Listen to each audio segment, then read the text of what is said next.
នេះជារូបភាពសម្រាប់ skin ប៉ាកេតូហើយនេះជារូបភាព skin ថ្មីរបស់ D-Rod នេះជារូបភាព skin សម្រាប់ឈូហើយនេះជារូបភាព skin ថ្មីរបស់ Covinivia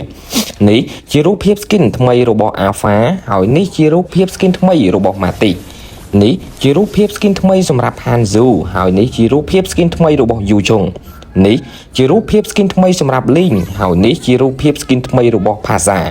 នេះជារូបភាព skin ថ្មីសម្រាប់ Obsidia ហើយនេះជារូបភាព skin ថ្មីរបស់ Elite នេះជារូបភាព skin special ដែលបានកែសម្រាប់ Elus ហើយនេះជារូបភាព skin Elite ដែលបានកែសម្រាប់ Alus ហើយនេះគឺជា skin season ដែលបានកែថ្មីសម្រាប់ Alus ហើយនេះក៏ជា skin ធម្មតាដែលបានកែថ្មីសម្រាប់ Alus ផងដែរចុះឯណាមីក៏ដូចជាសៀងតាអ្នកបានកំងសម្រាប់ខែថ្មីនេះហើយឬនៅសម្រាប់នេះយើងណាដែលមានតម្រូវនឹងកង្ការ top up នៅ QQ ដើម្បីយកនៅ skin ថ្មីសូមកុំភ្លេចជាមួយនឹង website របស់ admin ដែលមានឈ្មោះថា Thon Game Store អរគុណបាយបាយជួបគ្នានៅវីដេអូក្រោយ